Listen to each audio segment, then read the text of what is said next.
The Woman Who Knocked. After midnight. In Greyford, Missouri, there were certain sounds people learned not to question. Rain against old windows, freight trains passing somewhere beyond the pine woods, church bells ringing too early on Sunday mornings, and sometimes a knock at the door long after midnight. Most folks in Greyford pretended they did not hear those sounds. They turned over in bed, pulled the blanket higher, and told themselves the wind could sound like almost anything when it wanted to. But on the night Martha Reed died, 3 people on Willow Street heard the knocking. 3 slow knocks, not loud, not desperate, just patient, as if whoever stood on the porch had all the time in the world. Martha Reed's house sat at the end of Willow Street.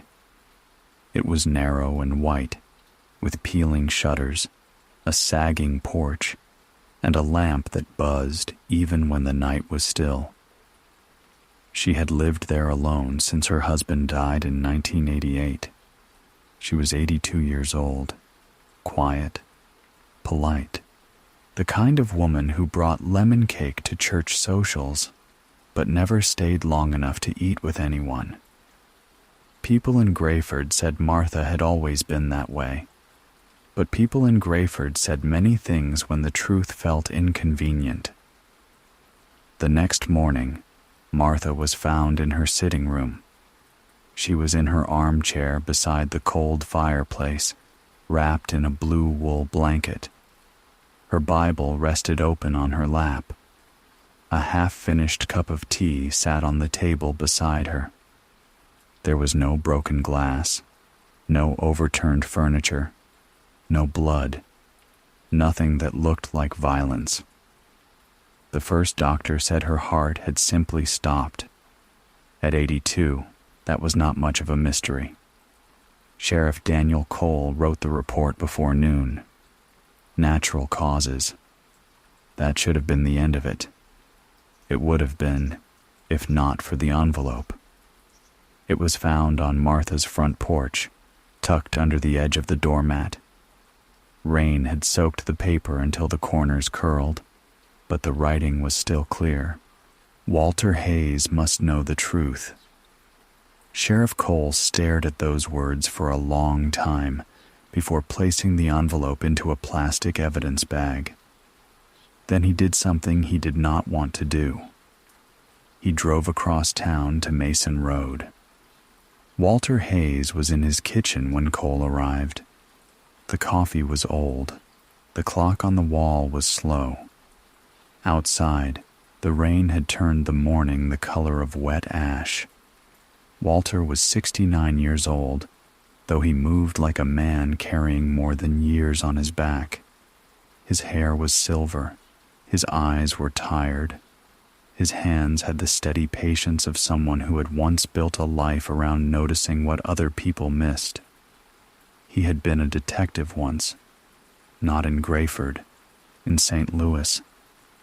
That was before the resignation, before the mistake no one in town fully understood, before he came to Greyford, hoping to disappear quietly.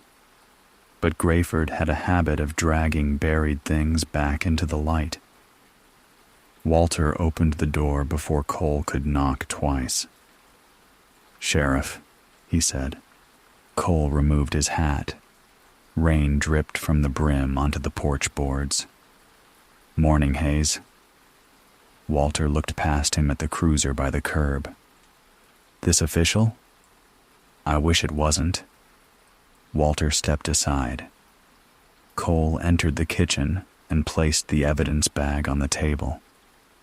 Walter looked at the envelope inside. Then he looked at Cole. "What am I looking at?" "Something found at Martha Reed's house this morning." Walter did not touch it. "Martha's dead?" Cole nodded. "Doctor says heart failure. No signs of anything else." "And yet you drove over here." Cole opened the bag carefully. "Your name was on it." Walter said nothing. Inside the envelope was a photograph. Old, creased down the middle, faded almost yellow. Walter picked it up between two fingers. The picture showed 4 people standing near the old Blackwater Mill. 3 young men in work shirts, 1 young woman in a light dress, her dark hair blown across her face by the wind. On the back of the photograph, written in blue ink, were 6 words. One of them still lives. Walter read the words once, then again. Cole waited. "You recognize them?" the sheriff asked. Walter turned the photograph over. "No, but you recognize the place.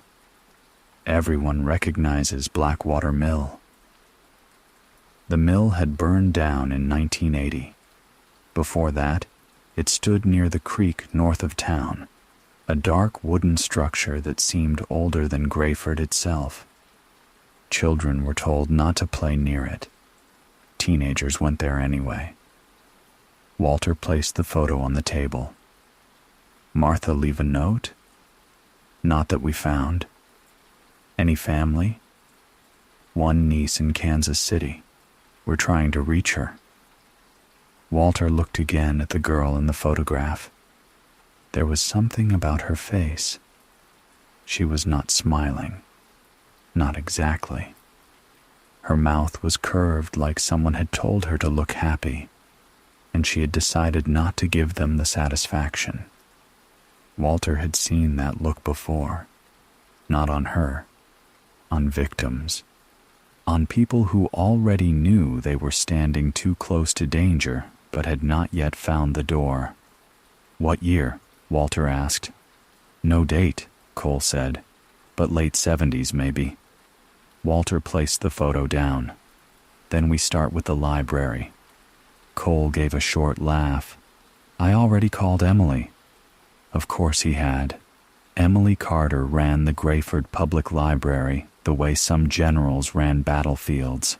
She knew where every newspaper clipping, property record, church notice, obituary, and forgotten town scandal was buried. If Greyford had a memory, Emily held the key to the room where it was locked. The library smelled like old paper, dust, and radiator heat.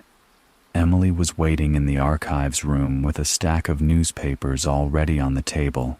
She was in her early 40s, sharp-eyed, practical, and too intelligent to believe in coincidences. She looked up when Walter and Cole entered. "Martha Reed," she said. Walter removed his hat. "You heard. Small town, dead woman, envelope with your name on it. By dinner, half of Greyford will have improved the story." Cole placed the photograph on the table. Emily studied it carefully. "That's Blackwater Mill." "We know," Cole said. She narrowed her eyes. "And that girl?" Walter looked at her. "You know her?" "I don't know yet." Emily walked to a filing cabinet near the back wall. Her fingers moved through folders labeled by year. "Blackwater Mill," she murmured. "Fires, property transfers, missing persons." She stopped. "Here." She carried a folder back to the table. Inside were clippings from 1979 and 1980. Walter moved through them slowly. Mill vandalized. County considers demolition. Local girl wins church choir scholarship. Then one headline made his hand stop. 17-year-old girl missing after church picnic. The photograph in the paper was grainy, but the face was the same. The girl from the mill. Her name was Clara Whitcomb, 17 years old. Last seen on August 14th, 1979. She had attended a church picnic near Lake Arlen, then left early, according to witnesses. Some said she was seen walking toward town. Others claimed she got into a truck with someone she knew. She was never found. Walter read the article twice. Cole stood behind him, his face hardening. Why didn't I know about this? Emily looked at him. You were 5. I mean, why isn't it still talked about? Emily folded her arms. It was. For a while. Then the county sheriff said Clara probably ran away. Then the mill burned. Then Clara's mother died the next year. Then people moved on. Walter kept reading. Clara Whitcomb. Mother, Ellen Whitcomb. Father unknown. Worked part-time at Pearson's Diner. Sang at First Baptist. Described as quiet, helpful, and unlikely to cause trouble. Walter hated that phrase. It was always written about girls after something terrible happened to them, as if the world needed reassurance that they had not invited harm by being difficult. He tapped the photograph. Who are the men? Emily turned the picture toward her. I can try to match them with yearbook photos. Cole leaned closer. That one looks familiar. He pointed to the young man on the left, tall and thin, light hair, narrow face, pale eyes, even in the faded photograph. Cole's voice lowered. Could be a Blake. The Blake family had owned half the north side of Greyford once. Land, timber, trucks, the old feed store, and for a while, most of the people who needed work badly enough to stay quiet. The Blakes had the kind of money small towns understood.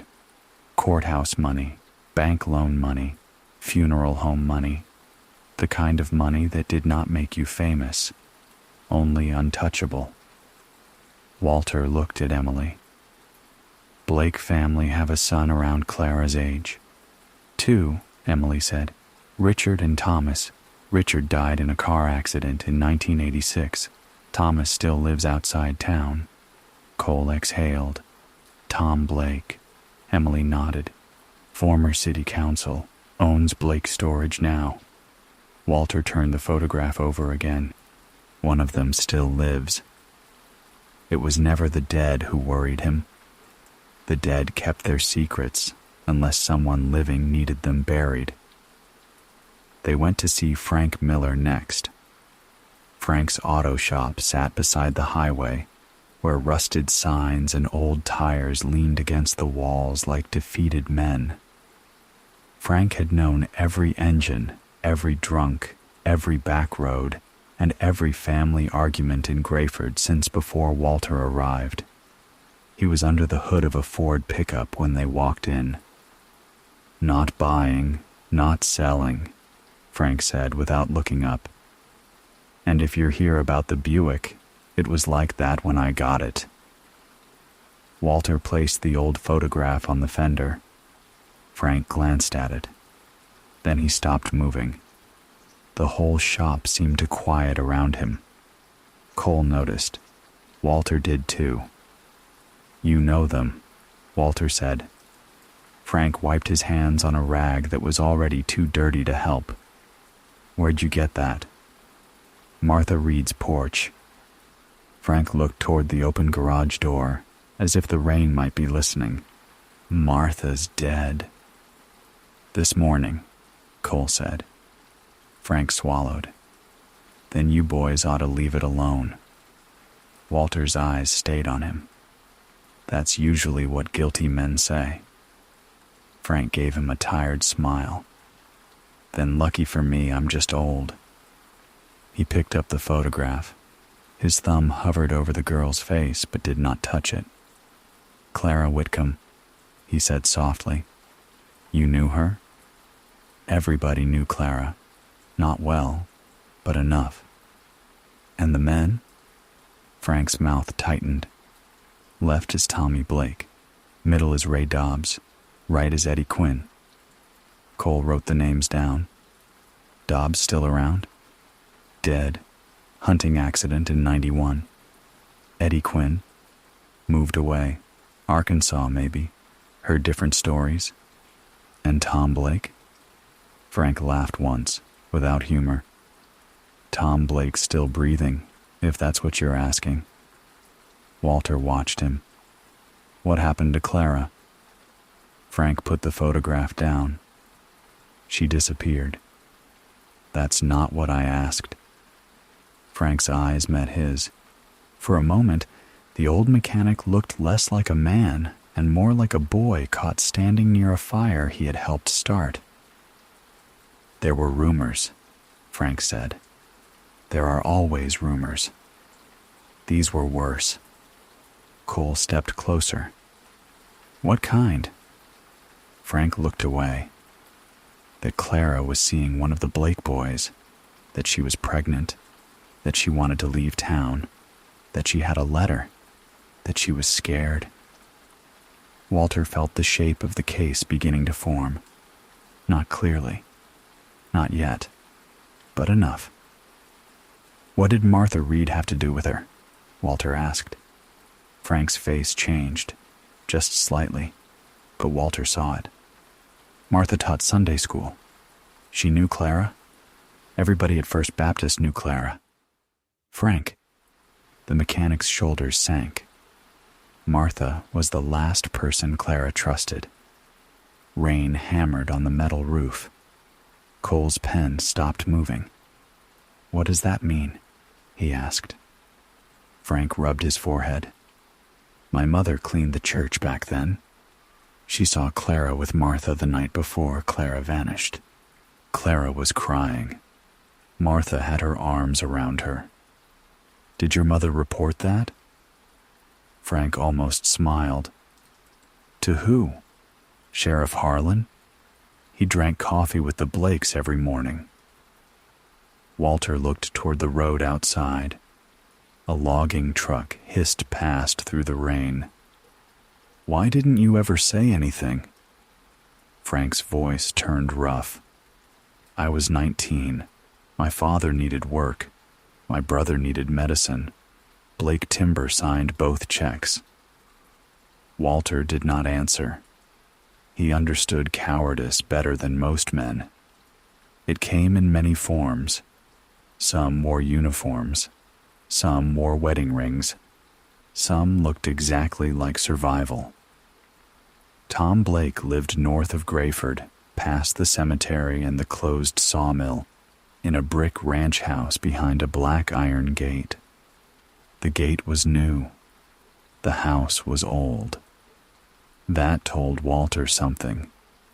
Men who built gates late in life were not usually protecting wealth. They were protecting sleep. Tom Blake opened the door before they reached it. He was in his late 60s, broad-shouldered, with white hair combed neatly back and a face that had learned to smile before deciding whether it meant it. Sheriff Cole, he said. Walter Hayes. Walter noticed that Blake did not ask why they were there. Cole held up the photograph. We need to ask you about Clara Whitcomb. Blake's smile faded by a fraction. Now that is a name I haven't heard in a long time. You knew her, Walter said. Everyone knew her. Small town. Were you close? Blake gave him a look. I don't care much for the tone of that question. Walter's voice stayed calm. You'll like the next ones less. Cole showed him the photograph. Blake did not take it. His eyes moved over the image quickly, too quickly. That was a long time ago. Where was it taken? Cole asked. Blackwater Mill, obviously. When? No idea. You, Ray Dobbs, Eddie Quinn, and Clara Whitcomb, Walter said. Looks like something worth remembering. Blake's jaw worked. We were young. Young people go places. They take pictures. Then they grow up. Clara didn't. The room went cold. Blake looked at Walter. You always talk to people like they're suspects. Only when they answer like one. Blake walked to a cabinet and poured himself a drink, though it was barely past 2 in the afternoon. I had nothing to do with Clara disappearing. Walter watched the whiskey tremble slightly in the glass. Nobody said she disappeared. Blake paused. Cole looked at Walter. Walter looked at Blake. For the first time, the old man seemed unsure of the room he was standing in. "That's what happened, wasn't it?" Blake said. "She disappeared." Walter took a slow step forward. "What happened the night before?" "I don't remember." "Yes, you do." Blake turned. "You think you can come into my house and drag up some sad little runaway from 47 years ago?" Walter's face did not change. Clara was 17. 17-year-olds run away. Not when they're afraid. Blake finished the drink. "You don't know what she was." "No," Walter said. "But I'm starting to learn what you were." For a second, something ugly moved across Blake's face. Then the smile came back. "I think this conversation is over." Cole stepped in. "For now." They left without another word. On the drive back, Cole kept both hands on the wheel. "You pushed him." Walter watched trees blur past through the rain. He pushed back. "You think he killed her?" "I think he knows who did." Cole glanced at him. "That different?" Walter's reflection stared back from the passenger window. "Sometimes it's worse." By evening, Emily had found another clipping. It was small, almost hidden beneath an article about storm damage. "Fire destroys abandoned Blackwater Mill. January 12th, 1980. No injuries reported. Cause undetermined." The fire happened 5 months after Clara vanished. Walter stood in the library archives room while Emily read from the county record. "The property was owned by Blake Timber until 1978, she said, then transferred to a shell company. After the fire, the county condemned the land." Cole leaned against the table. "So, if something happened there—" "The fire cleaned the room," Walter said. Emily looked at him. "But not the ground." The words hung there. Cole understood first. "You think she's buried there?" Walter looked at Clara's photograph again. A girl near a mill. 3 boys beside her. One of them still lives. "No," Walter said. "I think Martha Reed knew where she was buried." The search warrant took until the next morning. Tom Blake's name still opened certain doors in Greyford, but not all of them. Not anymore. By 10 o'clock, county deputies were at the ruins of Blackwater Mill with ground-penetrating equipment and shovels. The rain had stopped, but the sky remained low and gray. Walter stood near the creek, his coat buttoned to the throat. He had seen many places like this. Places where something terrible had happened and nature had spent years trying to cover the evidence with moss, weeds, and roots. The mill was gone now. Only part of the stone foundation remained, half swallowed by mud. Emily arrived with coffee and a folder under her arm. "I found Martha's church records," she said. Walter took the cup. "And?" "She left First Baptist in 1980. No explanation. Before that, she taught Sunday school for 22 years. After Clara vanished? 5 months after. Same month as the fire." Emily nodded. "What else?" "Martha volunteered at the county hospital for years, mostly with hospice patients. She was listed as emergency contact for only one person outside her family." Walter looked at her. "Ellen Whitcomb, Clara's mother." Emily's voice softened. "Ellen died in May 1980. Death certificate says pneumonia." Walter looked back at the mill ruins. A teenage girl disappears in August. The mill burns in January. Her mother dies in May. And Martha Reed leaves the church. A whole year of grief folded neatly into public records, then forgotten by everyone who benefited from forgetting. Cole walked over from the dig site. They found something. The first thing they uncovered was not a body. It was a shoe. Small, brown leather, almost black with age and soil. Then came a strip of fabric, then bone. No one spoke after that. Even the deputies moved quietly. The remains had been buried beneath the collapsed edge of the old foundation, where fire debris had hidden the disturbed earth. Walter stood back as the medical examiner worked. Cole removed his hat. Emily pressed one hand to her mouth. After 47 years, Clara Whitcomb had finally been found. Not far from the road. Not deep in the woods. Not in some distant place where runaway girls were supposed to vanish. She had been in Greyford the whole time. That was the kind of truth small towns hated most. The kind that proved the monster had never left. By late afternoon, Tom Blake was brought in for questioning. He arrived with a lawyer from Springfield and the calm expression of a man who had rehearsed innocence for decades. Walter watched from behind the glass as Cole sat across from him in the interview room. Blake denied everything. He said Clara had been unstable. He said she wanted attention.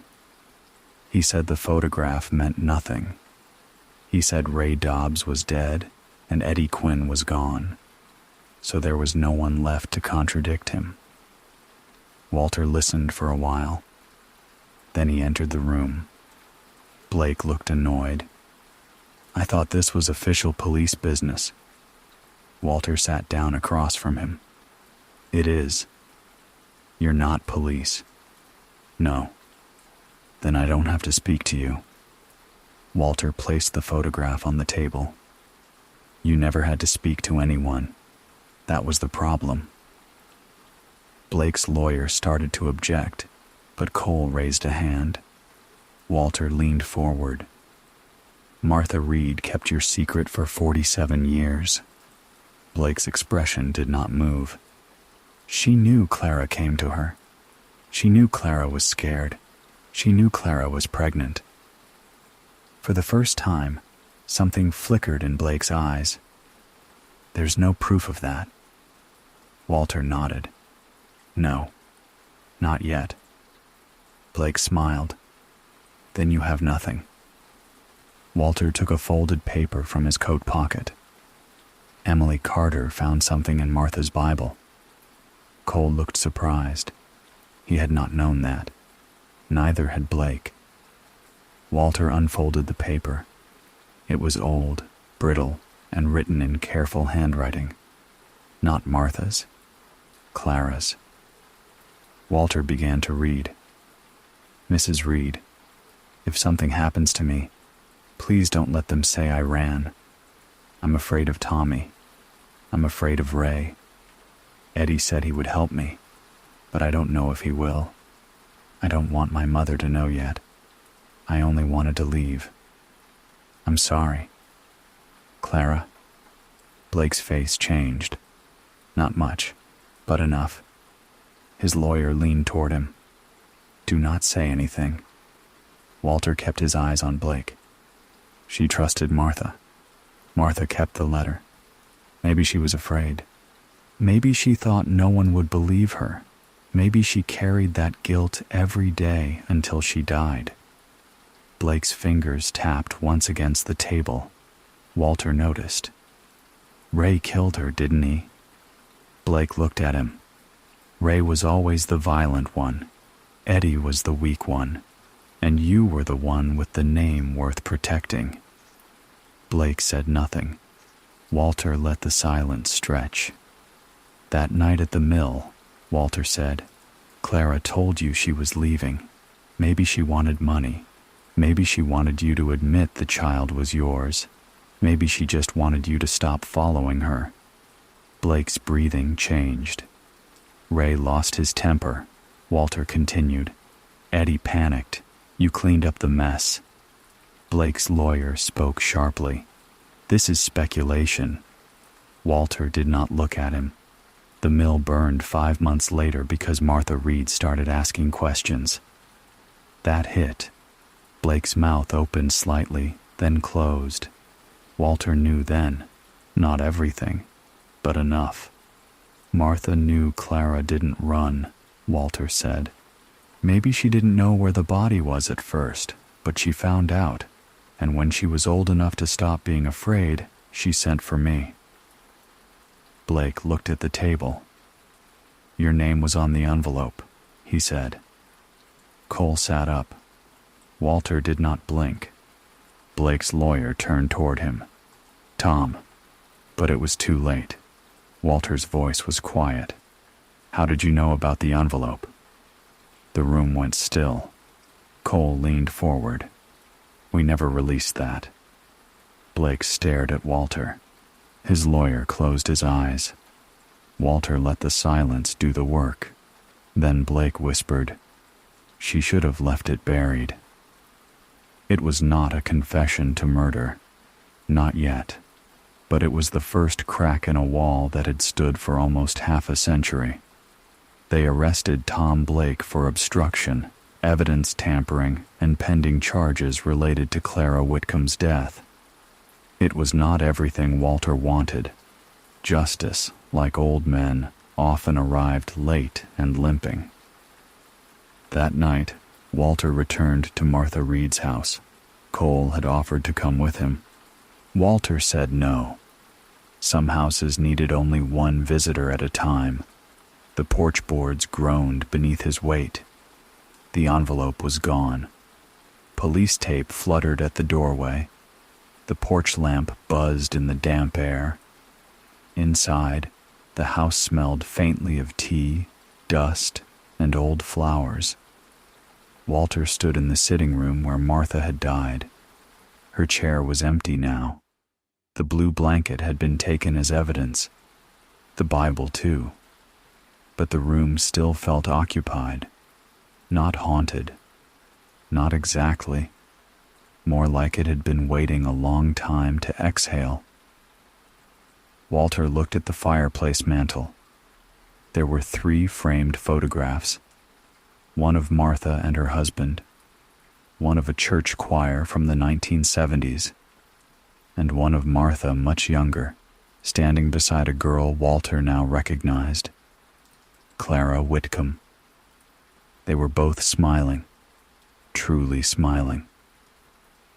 Walter took the photograph down carefully. Behind it, tucked between the frame and the backing, was a second note. This one was written in Martha's hand. Walter unfolded it. Mr. Hayes, I know what people say about you. That you were once a good detective. That you left the city because something broke inside you. I do not know if that is true. But I know broken things can still be useful. I failed Clara when I was young. I was afraid of powerful men. I was afraid of shame. I was afraid of what this town would do to me if I told the truth. I told myself silence was mercy. It was not. It was cowardice dressed as kindness.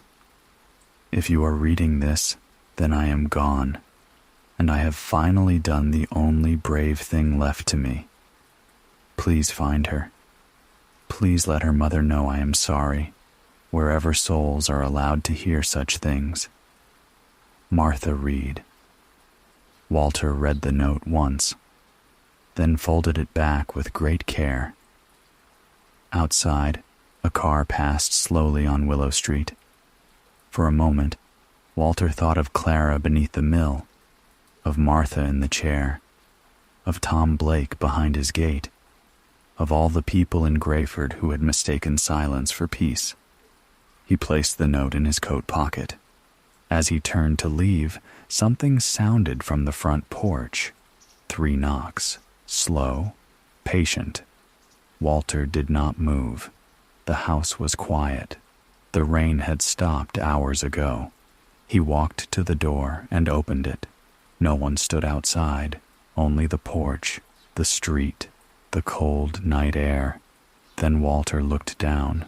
At his feet was a small object wrapped in cloth. He crouched and unfolded it. Inside was a silver locket, old, tarnished. On the front were the initials C.W. Clara Whitcomb. Walter opened it. Inside was a tiny photograph, badly faded. Clara and a baby. Walter stared at it for a long time. Then he turned the locket over. There was an inscription on the back. For my daughter. Walter felt the cold move through him. Not fear. Something worse. Understanding.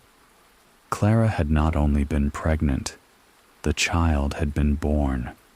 Somewhere in Greyford, someone had grown up carrying the blood of a murdered girl and the name of a killer. And someone still alive knew exactly who that child was. Walter stood on Martha Reed's porch until the streetlights flickered on. Then he looked out toward the dark shape of the town. Greyford had given up one secret, but it was not finished. Not yet. Not even close. By morning, the official story had already begun to change. People who once claimed they barely remembered Clara Whitcomb now spoke of her with tenderness. They said she had been a sweet girl. They said it was a tragedy. They said someone should have done something. Walter heard those words at Pearson's diner the next day and did not correct them. There are lies people tell to hide guilt, and there are lies people tell because the truth would demand too much from them. He sat alone in the back booth, coffee cooling in front of him, Clara's locket wrapped in a handkerchief in his coat pocket. Emily Carter arrived just after 9. She slid into the seat across from him and placed a folder on the table. "You look like you didn't sleep," she said. "I've looked that way since 1997. That's not funny." "No." Emily opened the folder. "I checked county birth records from late 1979 through early 1980. Nothing under Clara Whitcomb, but there were sealed adoptions in Greyford County during that window." Walter's eyes sharpened. "Names?" "Sealed means sealed." "But," Emily gave him a small, humorless smile, "but people make mistakes." She pulled out a copy of an old hospital record. One infant girl, born November 3rd, 1979. Mother's name redacted. Private arrangement. Attending physician, Dr. Samuel Blake. Walter was quiet. "Tom Blake's uncle," Emily said. Walter looked toward the diner window. Outside, Greyford moved like any other morning. Trucks passed. A woman walked a dog. A mailman crossed the street with his shoulders hunched against the cold. A whole town pretending not to feel the ground shift beneath it. "What happened to the child?" Walter asked. Emily turned one more page. "That's the part you're not going to like." She slid the paper across the table. The adoption had been handled through First Baptist Church, the same church where Martha Reed taught Sunday school, the same church where Clara sang in the choir, the same church that stopped talking about her the moment silence became useful. Walter read the final line. Placement approved by Reverend Paul Ashford. Walter knew that name. Everyone in Greyford did. Reverend Ashford had died 15 years earlier, but his son was still alive, and his son was now the mayor of Greyford. Walter leaned back slowly. Emily watched him. "What are you thinking?" Walter folded the paper and placed it inside the folder.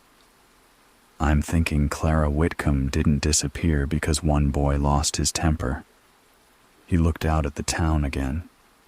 I'm thinking an entire room of men decided what her life was worth. Emily said nothing. Walter took a sip of cold coffee. It tasted bitter. It tasted honest. Across the street, the courthouse clock began to strike 10. Each bell moved through Greyford like a warning. Walter Hayes had spent years trying to leave the dead alone.